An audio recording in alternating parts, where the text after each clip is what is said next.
করুন এমন একটি উপাদান যা আপনার ভেতরে এবং বাইরে প্রতি মুহূর্তে বিদ্যমান, যা আপনি দেখেননি কিন্তু অবশ্যই অনুভব করেছেন। এমন একজন দেবতা যিনি যখন ইচ্ছা জন্মগ্রহণ করে এই পৃথিবীকে রক্ষা করতে পারেন এবং যখন ইচ্ছা সৃষ্টিকে আবার শূন্যে পরিণত করতে পারেন। সেই উপাদানের নাম ভগবান বিষ্ণু। কিন্তু আপনি কি সত্যিই জানেন বিষ্ণু কে? যারা এই পৃথিবী দেখেছেন তারা বিশ্বাস করেছেন যে ব্রহ্মা মহাবিশ্ব সৃষ্টি করেছেন, কিন্তু আপনি কি কখনো ভেবে দেখেছেন যে ব্রহ্মা নিজেই কোথা থেকে এসেছেন? শাস্ত্রে বলা হয়েছে যে ব্রহ্মা বিষ্ণুর নাভি থেকে নির্গত পদ্ম থেকে জন্মগ্রহণ করেছিলেন, অর্থাৎ ব্রহ্মাও বিষ্ণুর সৃষ্টি।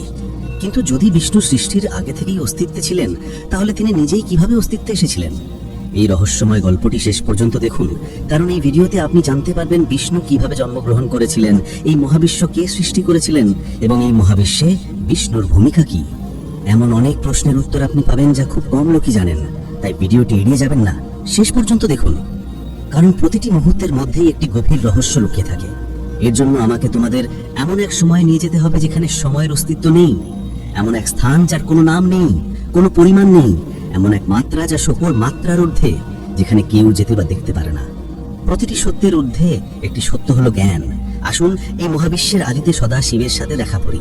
কোনো তারা ছিল না, কোনো সূর্য ছিল না, কোনো চন্দ্র ছিল না, কোনো সময় ছিল না, কোনো দিক ছিল না, কেবল শূন্যতা ছিল, এবং সেই শূন্যতায় ছিলেন সদা শিব। কোনো দেহ নেই, কোনো রূপ নেই, জানা নেই। বিপরীতে ব্রহ্মা, যিনি অব্যক্ত, জন্ম না নিয়ে, মৃত্যু না করে, সৃষ্টি না হয়ে, ধ্বংস না হয়ে, তিনি সর্বদা সেখানে সময় এবং মাত্রার বাইরে, এক এবং বহু। যখন আমাদের সকলের ভিতরে কিছুই ছিল না, তখন তিনি একটি রূপ দিতে চেয়েছিলেন। এই চেতনাকে কে লালন করবেন, কে সৃষ্টি করবেন এবং কে পরিচালনা করবেন? এবং সেই ইচ্ছা নিয়ে তার ছায়া থেকে শ্রী নারায়ণ আবির্ভূত হন, যিনি এখনো পর্যন্ত অদৃশ্য ব্রহ্মচেতনা ছিলেন। সদাশিব তাকে শ্রী হরি হিসেবে প্রতিষ্ঠা করেন। তারপর নারায়ণ যোগনিদ্রায় মগ্ন হন, জানা, এবং তারপর তার নাভি পদ্ম থেকে আবির্ভূত হন চারমুখী ব্রহ্মা। এই পদ্মটি কোনো সাধারণ ফুল ছিল না, এটি ছিল হিরণ্যগর্ভ, চেতনা এবং সৃষ্টির বীজ। ব্রহ্মার চোখ খুলে গেল এবং তিনি চারপাশে তাকালেন, কিন্তু তিনি তার উৎপত্তি জানতেন না। তিনি জিজ্ঞাসা করলেন, জানেন আমি কে, যিনি আমাকে সৃষ্টি করেছেন? কিন্তু কোনো উত্তর ছিল না। তারপর তিনি হাজার হাজার বছর ধরে ধ্যান করেছিলেন এবং অবশেষে তিনি নারায়ণকে যোগনিদ্রায় মগ্ন থাকতে দেখেন এবং বুঝতে পারেন যে তিনি তার নাভি থেকে জন্মগ্রহণ করেছেন। কিন্তু এটি আরেকটি গূঢ় রহস্য। যখন ব্রহ্মা নারায়ণকে তার উৎপত্তি সম্পর্কে জিজ্ঞাসা করেছিলেন, তখন নারায়ণ বলেছিলেন, আমিও অন্য কারো ইচ্ছায় আবির্ভূত হয়েছি, আমার একটি আদি এবং একটি অন্ত আছে, আর তা হলো সদাশিব। তারপর প্রথমবারের মতো ব্রহ্মা শিব উপাদানের উপর ধ্যান করেছিলেন এবং সেই মুহূর্তে শিবলিঙ্গ রূপে আবির্ভূত হন সদাশিব। এই শিবলিঙ্গ ছিলেন আদি নাম, এবং সেখান থেকে ত্রিমূর্তি ব্রহ্মা, যিনি স্রষ্টা, বিষ্ণু পালনকর্তা এবং রুদ্র সমর্থক শিব, যিনি সদাশিবের ছায়া। এখন আসুন শ্রী বিষ্ণুর সত্যে। কল্পনা করুন, ক্ষীর সাগর নামক এক অন্তহীন সমুদ্রে এক বিশাল শেষনাগের উপর তিনি শান্ত অবস্থায় শুয়ে আছেন। সমুদ্রের গভীরতার মতো তার রং নীল, চোখ বন্ধ, কিন্তু তিনি সবকিছু দেখছেন। তার পায়ের কাছে লক্ষ্মী এবং নাভে থেকে একটি পদ্ম ফুটে উঠছে, যার মধ্যে ব্রহ্মা বসে আছেন। এই দৃশ্যটি কেবল কল্পনা নয়, এটি বিশ্ব ব্রহ্মাণ্ডের উৎপত্তির প্রতীক। বিষ্ণু যে শেষনাগের উপরে বসে আছেন, তার 1000 শৃঙ্গ থেকে সময়ের প্রবাহ প্রবাহিত হয়। ক্ষীর সাগর কোনো ভৌত স্থান নয়, বরং চেতনার একটি স্তর, যেখানে কেবল যোগীরা তাদের ধ্যানে পৌঁছাতে পারেন। বিষ্ণু কোনো সাধারণ দেবতা নন, তিনি কেবল একজন রক্ষাকারী নন, তিনি সময়ের বাইরে। বেদ বলে যে সময় নিজেই বিষ্ণুর অধীনে। বৈকুণ্ঠকে বলে একটি শব্দ, একটি বিশ্বাস এবং একটি গোপন জ্ঞান। শ্রীমদ্ ভাগবতে বর্ণিত আছে যে সেই পুকুরটি ব্রহ্মাণ্ডের উপরে অবস্থিত, যেখানে দ্বারক্ষী জয় এবং বিজয় দাঁড়িয়ে আছেন। রত্নখচিত একটি প্রাসাদ রয়েছে, গন্ধর্ব সর্বদা নারায়ণের স্তোত্র গাইতেন। সেখানে দুঃখ, কাল, মৃত্যু বা আসক্তির কোনো প্রবেশ নেই।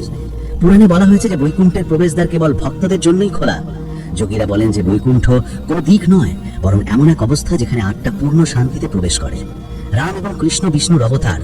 তবে নারদ পুরাণে আরো বলা হয়েছে যে এই অবতারগুলি কেবল রূপ নয়, বরং শক্তির ব্যবহার। জেনে রাখুন যে প্রতিটি যুগে বিষ্ণু যুগ অনুযায়ী নিজেকে খাপ খাইয়ে নেন। রাম ধর্মের শক্তির রূপ, কৃষ্ণ জ্ঞানের শক্তির রূপ, এবং পরবর্তীকাল অবতারে বিষ্ণু ধ্বংস এবং পুনর্গঠনের শক্তির রূপ হবেন।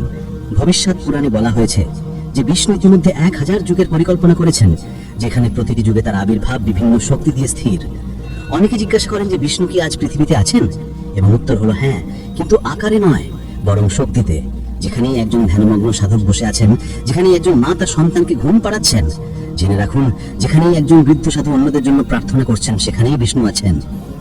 আজও পৃথিবীতে বিষ্ণুর অবতাররা জন্মগ্রহণ করেন।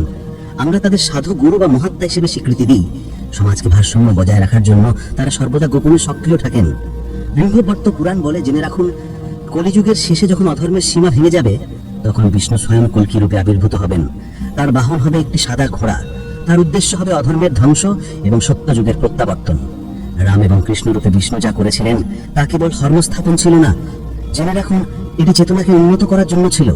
এবং আজও প্রতিটি ভক্তের হৃদয়ে কোথাও না কোথাও বিষ্ণু নীরব রূপে বসে আছেন। তাহলে বন্ধুরা, বিষ্ণু কেবল একজন দেবতা নন, তিনি সময়ের সাথে ছড়িয়ে পড়া একটি শক্তি। তিনি হলেন সেই ব্যক্তি যিনি প্রতিটি যুগে ধর্ম রক্ষা করতে আসেন, সে যেমন রাম হোক বা কৃষ্ণ, এবং তিনি শেষ পর্যন্ত সকলকে বৈকুণ্ঠে নিয়ে যান।